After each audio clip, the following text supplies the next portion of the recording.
ফেব্রুয়ারি মাসে একটা নির্বাচন হবে বলে বর্তমান সরকার ঘোষণা দিয়েছেন। শিডিউল এখনো দেওয়া হয়নি। যাই হোক, নির্বাচন সেখানে ফেব্রুয়ারিতে হোক আর তার আগে পরে যাই হোক, আমাদের নির্বাচনের প্রস্তুতি নিতে হবে। আমরা পর্যায়ক্রমে সকল অঙ্গ সংগঠন, দল, বিভিন্ন জায়গার এলাকার সঙ্গে প্রতিদিনই মত বিনিময় করছি। সংগঠনগুলোকে পুনরায় যেটা পুনর্গঠন করা দরকার, পুনর্ভাবে আবার বিবেচনা করা দরকার, এগুলো নিয়ে কাজ করছি নির্বাচনকে সামনে। তবে ফেব্রুয়ারি মাসে যে নির্বাচনটা নিয়ে এত আলাপ আলোচনা হচ্ছে, সেটার বিষয়ে আমাদের মতামত হলো এটা সঠিক অর্থে ঠিক নির্বাচন হচ্ছে বলে আমরা মনে করছি না। এটা নির্বাচনের নামে কিছুটা প্রহসন হচ্ছে বলেই আমার বিশ্বাস। কেননা যেটা আমরা শেখ হাসিনা সরকারের যে নির্বাচনকে নিয়ে আমরা এত সমালোচনা করেছিলাম, যে শেখ হাসিনা নিজের দলের সঙ্গে দলের একটা নির্বাচন করেছিলেন, যেখানে দল তার প্রতিপক্ষ নিজের দলের লোকের সঙ্গে কম্পিটিশন করেছিলেন। সামান্য কিছু ব্যতিক্রম ছিল, আমাদেরকেও সেখানে ওরা নিয়ে এসেছিলেন কিছুটা বাধ্য করে। এখনো মোটামুটি সরকারি দল এবং আধা সরকারি দল, এই দুটোর মধ্যে নির্বাচন হচ্ছে। সাধারণত এই ধরনের নির্বাচনে একটা পক্ষ যদি একেবারে নিউট্রাল গভর্নমেন্টের আন্ডারে হয়, নিরপেক্ষ, তাহলে এক পাশে থাকে এক পক্ষ আর এক পাশে থাকে তার প্রতিপক্ষ। এখানে মোটামুটি সরকার পক্ষ এবং অর্ধ সরকার মানে আধা সরকারি, এই ধরনের দুটো দলের কম্পিটিশন হচ্ছে। প্রতিপক্ষ যেমন শেখ হাসিনা ছিল দলের লোকের সঙ্গে দলের লোকের প্রতি, এখানে সরকারি দলের সঙ্গে আধা সরকারি দলের কম্পিটিশন। প্রতিপক্ষ সেভাবে আমরা দেখছি না। তো সেই কারণে মনে করি যে এটা নির্বাচনের নামে একটা প্রহসন হবে, এবং সেখানে মোটামুটি কিছুটা হলেও শেখ হাসিনার মতো একেবারে পূর্ব নির্ধারিত দল সম্ভাবনা আছে।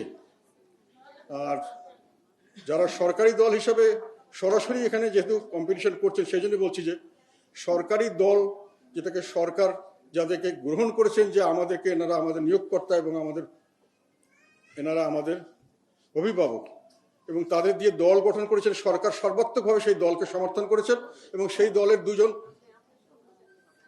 অ্যাডভাইজার এখনো মন্ত্রিসভায় আছেন, এবং তারা যেখানে যাচ্ছেন সেখানে একেবারে সরকারি একটা মোটামুটি যাদের যে কোনো দলীয় সদস্য সরকারি প্রোটোকল পাচ্ছেন, সুযোগ সুবিধা পাচ্ছেন, সরকারি দল হিসেবে যা পাওয়ার দরকার সবই তারা পাচ্ছেন।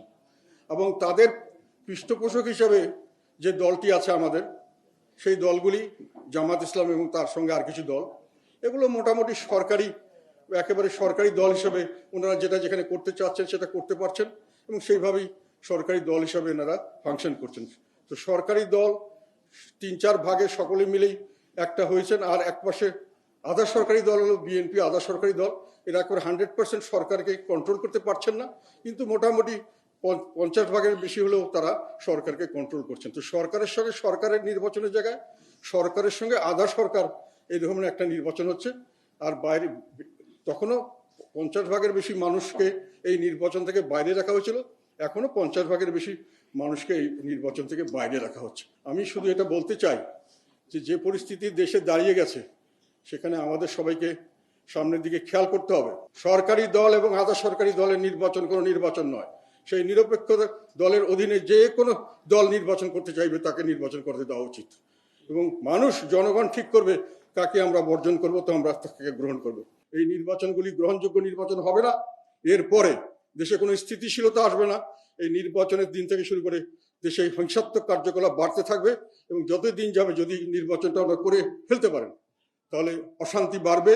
যে আমি মনে করি এই নির্বাচনের আগে সবার চিন্তা করা উচিত, এইরকম সাজানো একতরফা নির্বাচনে আমরা যাব কি যাব না। নিরপেক্ষ সরকারের অধীনে যদি একটা স্বাভাবিক নির্বাচন হয়, সেখানে জনগণ ঠিক করে যা কাকে কাকে কোথায় নিবে, সেইভাবে যদি একটা দেশ পরিচালিত হয়, সেই নির্বাচিত সরকার সঠিক অর্থেই দেশ পরিচালনা করতে পারবে। কারণ সবাই তখন শান্তিপূর্ণ পরিবেশ হবে, স্থিতিশীলতার গ্যারান্টি অনেক বেশি থাকবে। জাতীয় পার্টি আগা থেকে গোড়া পর্যন্ত শুধু নির্বাচনে নয়, তার আগে হাসিনা সরকারের বিরুদ্ধে যত ধরনের কথা প্রতিবাদ করা দরকার, যত কিছু করা দরকার আমরা করেছি। আমাদের মানুষ শহীদ হয়েছে, আমাদের মানুষ জেলখানায় গেছে, আমরা বিভিন্নভাবে হেনস্থার শিকার হয়েছি, তথাপি কিন্তু আমরা সরকারের বিরুদ্ধে। কাজেই আমরা তো এই জুলাই আন্দোলনে শুধু না, তার আগের থেকে হাসিনা সরকারের বিরুদ্ধে যে কোনো আন্দোলনে, যে কোনো সময়, যে কোনো পথে জাতীয় পার্টি সোচ্চার ছিল এবং জাতীয় পার্টি সোচ্চার এখনো আছে।